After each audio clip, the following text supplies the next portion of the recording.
غزوہ احد کے موقع پر رسول کریم سرور دو عالم صلی اللہ علیہ وسلم کو جو چند صدمات پیش آئے اور ان صدمات کی وجہ متعدد صحابہ کرام کی کچھ لغزشیں اور غلطیاں بھی تھیں، لیکن رسول کریم سرور دو عالم صلی اللہ علیہ وسلم نے ان صحابہ کرام کو جن سے یہ غلطیاں سرزد ہوئی تھیں کوئی سختی کا معاملہ ان کے ساتھ نہیں فرمایا، کوئی ایسی سرزنش نہیں کی کہ جو سختی کی تعریف میں آتی ہو، بلکہ ان کو تسلی دینے کا ہی رویہ اختیار فرمایا۔ تو اگلی آیات میں اللہ تبارک و تعالیٰ نے نہ صرف یہ کہ نبی کریم سرور دو عالم صلی اللہ علیہ وسلم کی اس طرز عمل اور اس رویے کی تعریف فرمائی ہے، بلکہ آگے بھی یہ مشورہ دیا ہے کہ وہ اسی طرز عمل اور اسی رویے کو جاری رکھیں اور اس کو جاری رکھتے ہوئے اپنے ساتھیوں اور صحابہ کرام کے ساتھ کس طرح کا معاملہ فرمائیں۔ چنانچہ اگلی آیت میں اسی کا بیان ہے۔ اعوذ باللہ من الشیطان الرجیم فبما رحمت من اللہ لنت لهم ولو كنت فظا غلیظ القلب لانفضوا من حولك فاعف عنهم واستغفر لهم وشاورهم في الأمر فإذا عزمت فتوكل على الله إن الله يحب المتوكلين۔ آیت کا ترجمہ یہ ہے کہ ان واقعات کے بعد اللہ کی رحمت ہی تھی جس کی بنا پر اے پیغمبر تم نے ان لوگوں سے نرمی کا برتاؤ کیا۔ اگر تم سخت مزاج اور سخت دل ہوتے تو یہ تمہارے آس پاس سے ہٹ کر تتر بتر ہو جاتے ہیں، لہذا ان کو معاف کر دو، ان کے لیے مغفرت کی دعا کرو اور ان سے معاملات میں مشورہ لیتے رہو۔ پھر جب تم رائے پختہ کر کے کسی بات کا عزم کر لو تو اللہ پر بھروسہ کرو، اللہ یقیناً توکل کرنے والوں سے محبت کرتا ہے۔ تو سب سے پہلے جملے میں تو نبی کریم سرور دو عالم صلی اللہ علیہ وسلم کی نرم خوئی کی تعریف فرمائی گئی ہے کہ فبما رحمت من اللہ لنت لهم۔ فا عربی زبان میں کسی واقعے کے نتیجے میں یا اس کے بعد آنے والے واقعے کو ظاہر کرنے کے لیے آتی ہے، تو فا سے یہاں مراد یہ ہے کہ جو واقعات احد میں پیش آئے ان واقعات کے بعد، ان کے باوجود یہ اللہ تعالیٰ کی رحمت تھی کہ تم ان کے ساتھ نرمی کا برتاؤ کرتے رہے۔ اور یہ ان الفاظ میں اس طرف بھی اشارہ فرما دیا کہ یہ نرمی کا برتاؤ جو سرکار دو عالم صلی اللہ علیہ وسلم نے صحابہ کرام کے ساتھ کیا، یہ اللہ تعالیٰ کی رحمت کے نتیجے میں کیا۔ اور کسی بھی شخص کو اگر دنیا میں چاہے وہ نبی ہو یا غیر نبی ہو کوئی اچھا معاملہ کرتا ہے تو وہ اس کا کوئی ذاتی کمال نہیں ہوتا، بلکہ اللہ جل جلالہ کی رحمت کے نتیجے میں وہ اس اچھائی کی طرف آتا ہے۔ تو اس کی طرف بھی اشارہ فرما دیا۔ پھر آگے اللہ تبارک و تعالیٰ نے یہ فرمایا کہ وَلَوْ كُنْتَ فَظًّا، اگر تم سخت مزاج ہوتے، غلیظ القلب اور سخت دل ہوتے تو لَانفَضُّوا مِنْ حَوْلِكَ، تو یہ لوگ تمہارے آس پاس سے ہٹ کر تتر بتر ہو جاتے۔ یعنی اس نرم خوئی کا ایک فائدہ یہ ظاہر فرمایا کہ یہ نرم خوئی، خوش اخلاقی اگر آپ کے اندر نہ ہوتی تو مخلوق کی اصلاح کا جو کام ہم نے آپ کے سپرد کیا ہے وہ حسب منشا انجام نہ پاتا، لوگ آپ کے ذریعے اپنی اصلاح کا فائدہ حاصل کرنے کے بجائے آپ کے پاس سے بھاگ جاتے۔ اور اسی سے یہ بات معلوم ہوئی کہ ارشاد و اصلاح اور تبلیغ کے کیا آداب ہیں۔ جو شخص لوگوں کی اصلاح اور اللہ تعالیٰ کی طرف دعوت دینے کے کام کے لیے کھڑا ہو تو اس کے لیے ضروری ہے کہ یہ صفات اپنے اندر پیدا کرے، کیونکہ جب اللہ تبارک و تعالیٰ کے محبوب رسول صلی اللہ علیہ وسلم کی سختی برداشت نہیں ہو سکتی تو پھر کس کی مجال ہے کہ وہ تشدد اور بدخلقی کا معاملہ کر کے اللہ کے مخلوق کو اپنے گرد جمع کرے اور ان کی اصلاح کا فریضہ انجام دے۔ جب سرکار دو عالم صلی اللہ علیہ وسلم جو معصوم ذات ہے اور آپ سے بڑھ کر کوئی افضل اس کائنات میں ہو نہیں سکتا، اس کا یہ معاملہ ہے کہ اللہ تعالیٰ فرماتے ہیں اگر آپ کج خلقی کا معاملہ کرتے تو لوگ ادھر ادھر ہو جاتے، تو پھر عام آدمی کیسے اس بات کا تصور کر سکتا ہے کہ وہ لوگوں کے ساتھ سختی کا معاملہ بھی کرے اور پھر ان کی اصلاح کی توقع بھی رکھے۔ اس کے بعد فرمایا فاعفو عنہم، یعنی ان سے جو غلطی ہو گئی ہے اس کو آپ معاف فرما دیں۔ اس سے بھی یہ معلوم ہوا کہ جو آدمی دوسروں کی اصلاح کے لیے کھڑا ہو تو اس کے لیے یہ بھی ضروری ہے کہ عام لوگوں کی غلطیوں کا بدلہ نہ لیا کرے، بلکہ عفو و درگزر سے کام لے، معافی سے کام لے، برا کہنے والوں پر مشتعل نہ ہو اور ایذا دینے والوں سے نرمی کا معاملہ کرے۔ پھر فرمایا واستغفر لہم، یعنی صرف اتنا ہی نہیں کہ آپ ان کو معاف کر دیں بلکہ ان کے لیے اللہ تبارک و تعالیٰ سے بھی مغفرت طلب کریں، جس میں یہ ہدایت ہے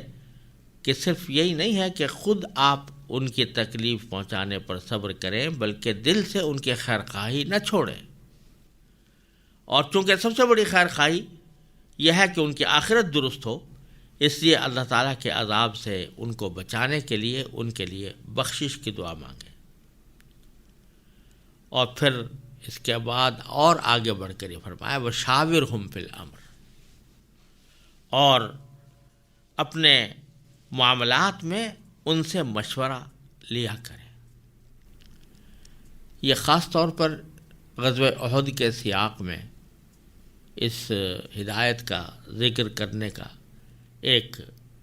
منشا یہ ہے کہ رسول کریم سرور دو عالم صلی اللہ علیہ وسلم نے غزوہ احد کے موقع پر صحابہ کرام سے مشورہ لیا تھا کہ آیا دشمن کا مقابلہ شہر بند ہو کر کیا جائے یا باہر نکل کر کیا جائے۔ اس میں رائے اکثریت کی یہ بنی کہ باہر نکل کر مقابلہ کیا جائے۔ رسول کریم صلی اللہ علیہ وسلم نے اس کے مطابق فیصلہ کیا اور باہر نکل کر مقابلہ ہوا، لیکن جو تکلیف مقدر میں پہنچنی تھی وہ پہنچی۔ تو کسی کے دل میں خیال ہو سکتا تھا کہ یہ سارے مسائل اس لیے پیش آئے کہ مشورہ کیا گیا، اور اگر رسول کریم صلی اللہ علیہ وسلم شروع ہی سے کوئی اپنا فیصلہ کر دیتے تو شاید یہ واقعات پیش نہ آتے۔ تو یہ اس غلط فہمی کا ازالہ کر کے فرمایا جا رہا ہے کہ یہ ایسا نہیں ہوا کہ یہ غلطیاں یا یہ صدمے مشورے کی وجہ سے پیش آئے ہوں، اس کے اسباب تو کچھ اور تھے جو پہلے گزر چکے، لہذا آئندہ بھی مشورہ جاری رکھیں وشاورہم فی الامر۔ اور یہیں سے اسلامی سیاست کا ایک بہت بڑا اصول طے کر دیا گیا، اور وہ یہ ہے کہ جو بھی حکمران ہو اس کو اپنے معاملات چلانے کے لیے ضروری ہے کہ وہ لوگوں سے مشورہ کرے۔ اسی کو سورہ شورا کے اندر فرمایا گیا وَأَمْرُهُمْ شُورَىٰ بَيْنَهُمْ۔ یہ اللہ تبارک و تعالیٰ نے بتا دیا کہ مسلمانوں کے معاملات آپس کے مشورے سے طے ہوتے ہیں، اور یہی ایک اہم اصول ہے جس کی بنیاد پر اسلامی حکومت چلائی جاتی ہے۔ لہذا جو اسلامی حکومت کا حکمران ہو اس کے ذمے شرعاً واجب ہے کہ وہ لوگوں سے مشورہ کیا کرے۔ یہاں تک کہ فقہاء کرام نے یہ فرمایا ہے کہ اگر کوئی امام یعنی حکمران حکومتی معاملات میں مشورہ نہ کرے تو وہ اس کی وجہ سے معزولی کا مستحق ہے۔ اور اس کی واضح دلیل یہ ہے کہ جب رسول کریم صلی اللہ علیہ وسلم کو حکم دیا گیا کہ آپ دوسرے مسلمانوں سے مشورہ فرمائیں، حالانکہ آپ ہر طرح کے گناہوں سے معصوم تھے اور آپ کو وحی کے ذریعے بھی ہدایات ملتی تھیں، تو اس کے باوجود آپ کو مشورہ کرنے کا حکم دیا گیا۔ اس سے یہ بات بالکل واضح ہو جاتی ہے کہ بعد میں آنے والے حکمرانوں کو تو اور زیادہ اہمیت سے اس حکم پر عمل کرنا ضروری ہے۔ چنانچہ رسول کریم صلی اللہ علیہ وسلم کی عام عادت تھی کہ آپ اہم معاملات میں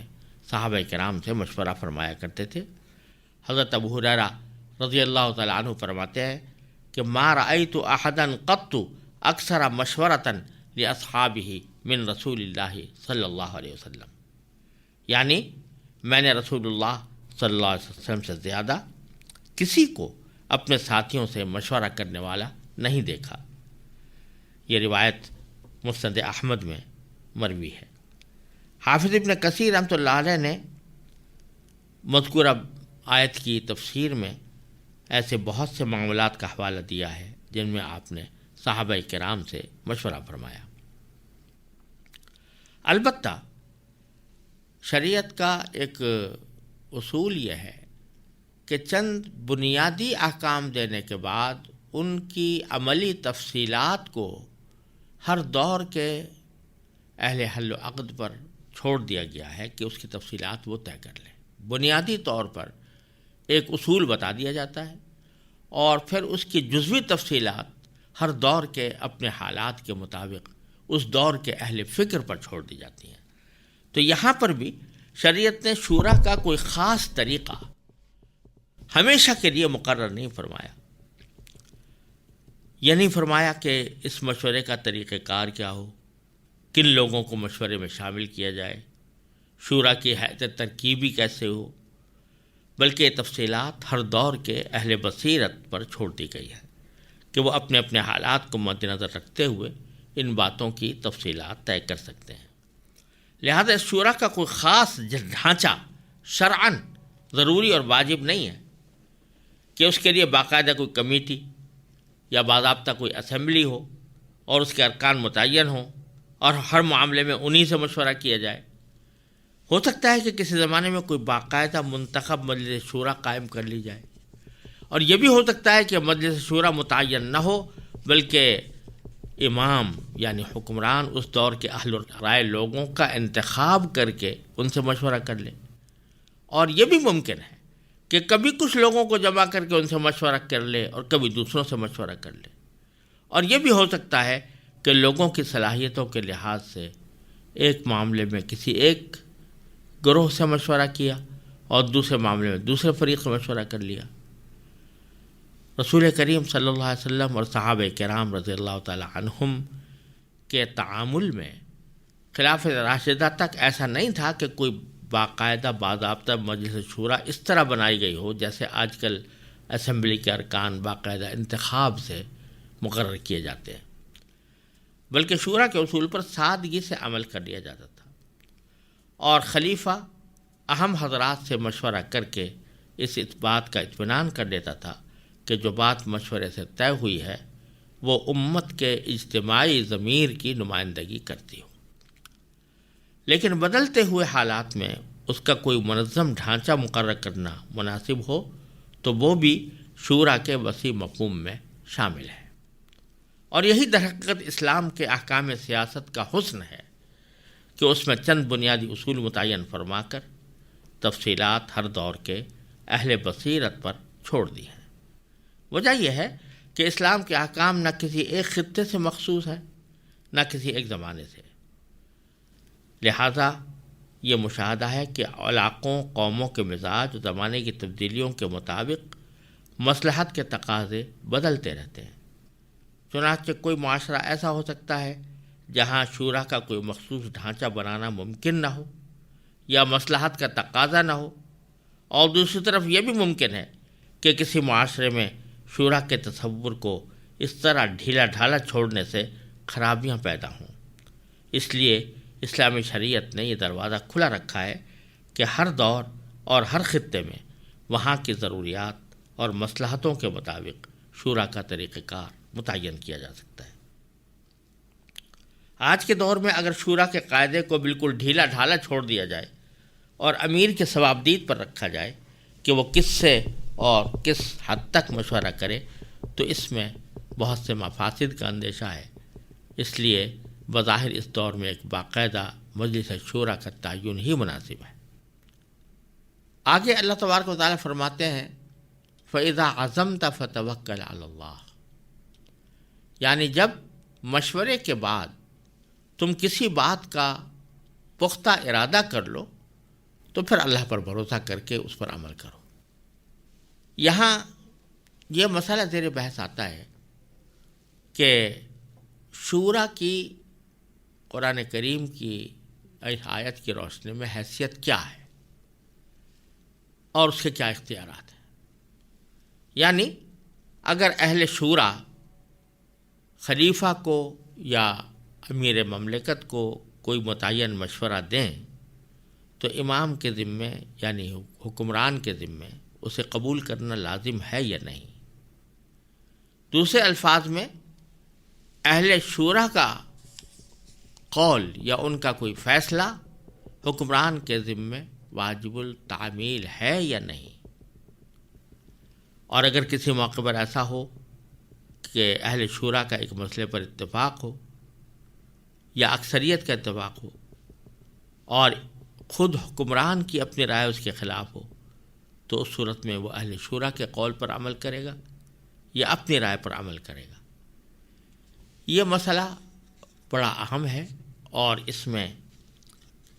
فقہاء کرام کی اور اسلامی سیاست کے مفکرین کی رائے بھی مختلف رہی ہیں۔ زیادہ تر حضرات کا رجحان اس طرف ہے اور بظاہر قرآن کریم کے الفاظ سے بھی وہی بات زیادہ قرین قیاس معلوم ہوتی ہے کہ وہ امیر جو بہت سی صفات اہلیت کی شرائط پر پورا اترتا ہو، وہ مشورہ کرنے کا تو پابند ہے، یعنی اس کے ذمہ لازم ہے کہ وہ اہل رائے حضرات سے مشورہ کرے۔ اگر مشورہ نہیں کرے گا تو گناہ کا مرتکب ہوگا۔ لیکن جب اہل شورا کی باتیں سن لے اور ان سب کے دلائل پر مطلع ہو جائے تو اس کے بعد آخری فیصلہ اسی امیر کا ہے۔ لہذا اگر فرض کرو کہ تمام شورا کے افراد کی آراء اور ان کے دلائل سننے کے بعد امیر یہ سمجھے کہ یہ جو فیصلہ کیا جا رہا ہے یا جو رائے دی جا رہی ہے شورا کی طرف سے وہ درست نہیں ہے اور امت کے مفاد میں نہیں ہے، تو وہ اس کے خلاف بھی عمل کر سکتا ہے اور اس کو پھر اللہ پر بھروسہ کر کے اپنا عمل کرنا چاہیے۔ اور دوسرے بات حضرات کا کہنا یہ ہے کہ نہیں، شورا کا تو مطلب ہی یہ ہے کہ جب امام کو پابند کیا گیا ہے کہ وہ شورا سے مشورہ لے، تو اگر وہ کوئی مشورہ دے رہی ہے، متفقہ طور پر دے رہی ہے، تو پھر حکمران کو اس کی خلاف ورزی نہیں کرنی چاہیے۔ دونوں قسم کے موقف اپنے اپنی جگہ پر بیان کیے گئے ہیں اور دونوں کے پاس کچھ دلائل بھی ہیں، لیکن قرآن کریم کے اسلوب اور رسول کریم سرور عالم صلی اللہ علیہ وسلم کے طرز عمل اور خلافت راشدہ کے طرز عمل کو مد نظر رکھ کے جو بات نظر آتی ہے وہ یہ کہ اصل بات تو یہی ہے کہ امیر پر شورا کے فیصلے کی پابندی لازم نہیں، اس لیے کہ لفظ شورا یا مشورہ بذات خود اس بات پر دلالت کرتا ہے کہ مشیر کا قول مشورہ لینے پر لازم نہ ہو۔ مشورے کا تو مطلب یہ ہوتا ہے کہ دوسرے سے ایک رہنمائی حاصل کر لی گئی، اس کی رائے معلوم کر لی گئی، لیکن جب کوئی کسی سے مشورہ لیتا ہے تو مشورہ لینے کے بعد یہ لازم نہیں ہو جاتا کہ دوسرا جو مشورہ دے اس پر ضرور ہی عمل کرے۔ اور حضرت مولانا اشرف علی صاحب تھانوی رحمۃ اللہ علیہ نے اس مسئلے کا ذکر کرتے ہوئے فرمایا کہ یہ ایسی واضح بات ہے جس کو حضرت بریرہ رضی اللہ تعالیٰ عنہ جیسی کنیز بھی سمجھ گئی تھی۔ جب انہیں آزادی ملنے کی وجہ سے یہ اختیار ملا کہ وہ اپنے شوہر سے اپنا نکاح قائم رکھیں یا ختم کر دیں، تو حضور اقدس صلی اللہ علیہ وسلم نے انہیں مشورہ دیا کہ وہ نکاح قائم رکھیں۔ اس پر انہوں نے حضور اقدس صلی اللہ علیہ وسلم سے پوچھا کہ اتأمرونی، کیا آپ مجھے حکم دے رہے ہیں؟ مطلب یہ تھا کہ اگر حکم ہے تو سر آنکھوں پر، اور اگر مشورہ ہے تو مجھے اختیار ہوگا کہ چاہوں تو اس کو قبول کروں چاہے نہ کروں۔ اس پر آپ نے ارشاد فرمایا انما انا شافع، کہ نہیں میں تو صرف سفارش کر رہا ہوں، کوئی حکم نہیں دے رہا۔ اس پر حضرت بریرہ نے فرمایا لا حاجت لی فی، یعنی اب مجھے ان شوہر کی ضرورت نہیں ہے، یعنی میں یہ سفارش یا مشورہ قبول نہیں کرتی۔ اور جب انہوں نے سفارش قبول نہیں کی تو اس پر سرکار دو عالم صلی اللہ علیہ وسلم نے بھی کوئی نکیر نہیں فرمائی کہ تم نے میرا مشورہ کیوں قبول نہیں کیا۔ تو مشورے کی تو طبیعت ہی یہ ہے کہ اس کی پابندی مشورہ کرنے والے پر لازم نہ ہو، اور قرآن کریم میں امیر کو مشورے ہی کا حکم دیا گیا ہے۔ لہذا اصل حکم یہی ہونا چاہیے کہ شورا کا مشورہ مشورے ہی کے درجے میں رہے، اور امیر اس کے بعد دلائل کی روشنی میں فیصلہ کرے۔ لیکن یہاں یہ بات سمجھ لینی چاہیے کہ یہ بات کسی ایسے جمہوری حکمران کے بارے میں نہیں کہی جا رہی جو کسی قسم کی صفات اہلیت کو مد نظر رکھے بغیر صرف ووٹوں کی اکثریت کی بنیاد پر بسر اقتدار آ گیا ہو۔ یہ بات اس امیر کے بارے میں کہی جا رہی ہے جس کے انتخاب میں صفات اہلیت کو سب سے پہلے مد نظر رکھا گیا ہو، کیونکہ یہ بات اسلامی خلیفہ کی ہو رہی ہے، کسی سیکولر جمہوری حکمران کی نہیں۔ لہذا پہلا نقطہ تو یہ ہے کہ یہ اختیار کہ وہ شورا کے خلاف کوئی فیصلہ کر سکے صرف اس حکمران کو حاصل ہو سکتا ہے جو ان تمام صفات کا حامل ہو جو ایک خلیفہ کے لیے یا امیر حکومت کے لیے شرعاً مقرر ہیں، اور جس کو تمام امت کے اہل حل و عقد نے منتخب کیا ہو اور اس بات کا اعتراف کیا ہو کہ یہ ایسے فیصلے کرنے کی صلاحیت رکھتا ہے۔ دوسری بات یہ ہے کہ اسلامی حکمران کی حکومت ایک بادشاہ کی طرح مطلق العنان حکومت نہیں ہوتی جس کی زبان ہی قانون بن جائے، بلکہ وہ ان الحکم الا للہ کے تحت حکومت کر رہا ہوتا ہے۔ لہذا وہ شریعت کے تمام احکام کا تو پہلے ہی پابند ہے، قرآن و سنت اور اجماع امت کا پہلے ہی پابند ہے۔ لہذا وہ جو کوئی فیصلہ کرے گا اس پر یہ روک تو پہلے ہی سے عائد ہے کہ وہ قرآن و سنت کے خلاف نہ جائے۔ اسی میں یہ بات بھی داخل ہے کہ وہ انصاف کا پورا لحاظ رکھے، اور اگر اس کے خلاف کرے گا تو اول تو اللہ تعالیٰ کی معصیت میں اس کا کوئی حکم قابل قبول نہیں، اس لیے اس کو عدالت کے ذریعے بھی ختم کرایا جا سکتا ہے، اور اگر پھر بھی وہ راہ راست پر نہ آئے تو فسق کا مرتکب ہونے کی بنا پر وہ معذوری کا مستحق ہے۔ لہذا شورا کا پابند نہ ہونے کا مطلب یہ نہیں ہے کہ اس کو غیر محدود اختیارات مل گئے اور وہ بالکل مطلق العنان ہو گیا ہے، بلکہ وہ پھر بھی قرآن و سنت کے احکام کا پابند ہے،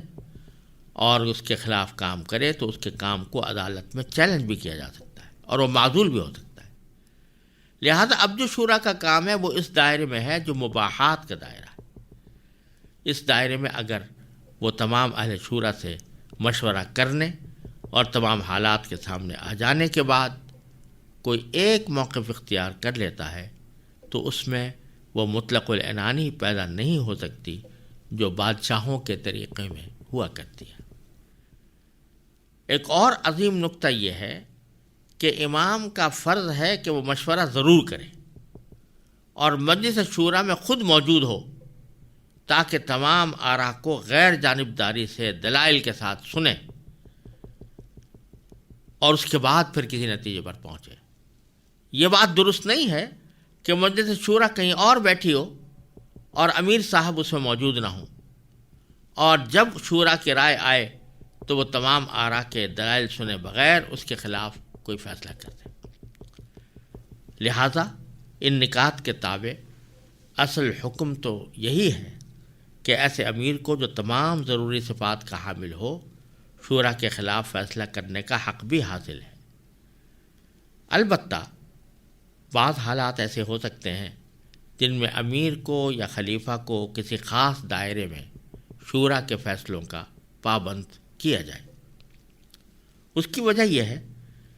کہ ایسی صفات کا حامل امیر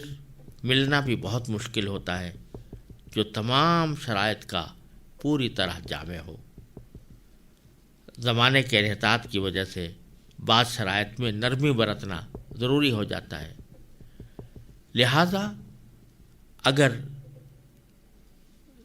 امیر کی شرائط میں زمانے کے تغیر کے بنا پر کوئی نرمی برتی گئی ہے تو ایسے نچلے معیار پر کسی امیر کو منتخب کرنے کے بعد اس کو اتنا بڑا مقام دے دینا کہ وہ شورا کے فیصلوں کی خلاف ورزی کر سکے، اس سے مفاسد پیدا ہونے کا اندیشہ ہے۔ لہذا اگر ان حالات میں یہ کہا جائے کہ ایسا امیر اہل شورا کی رائے کو بالکل رد نہیں کر سکتا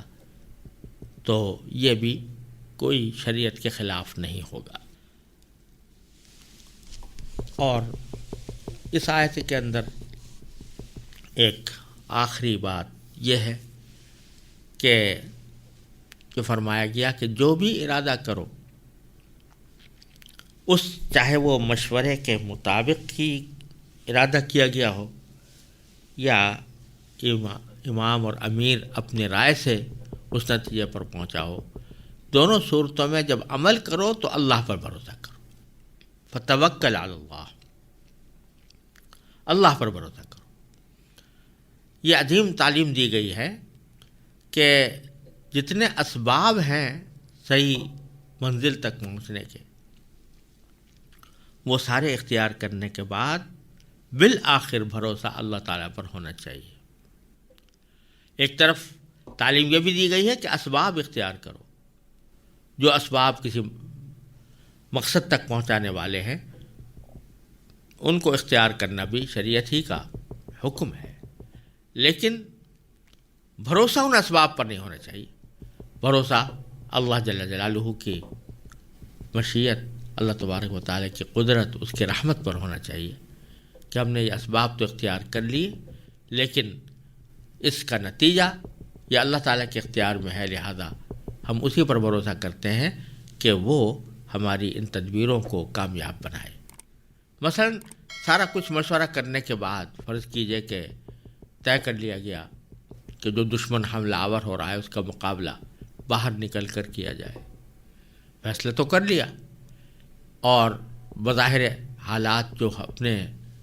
مناسب صورت تھی اس کو اختیار کر لیا گیا، لیکن اس صورت کو کامیاب بنانا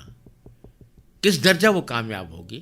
یہ سارا اللہ تعالیٰ کے قبضہ قدرت میں ہے، لہذا اللہ پر بھروسہ کرنا چاہیے اور اللہ ہی سے طلب کرنا چاہیے، دعا کرنی چاہیے کہ ہماری اس تدبیر کو اللہ تعالیٰ کامیاب فرمائے۔ اور پھر اسی کو مزید مؤکد کرنے کے لیے فرمایا ان اللہ یحب المتوکلین، یقیناً اللہ توکل کرنے والوں سے محبت کرتا ہے۔ توکل کرنے کا معنی وہی ہے کہ اسباب کو اختیار کرنے کے بعد اللہ تعالیٰ کی رحمت اور اس کی قدرت پر بھروسہ رکھا جائے کہ میری اس تدبیر میں وہ کامیابی عطا فرمائیں گے۔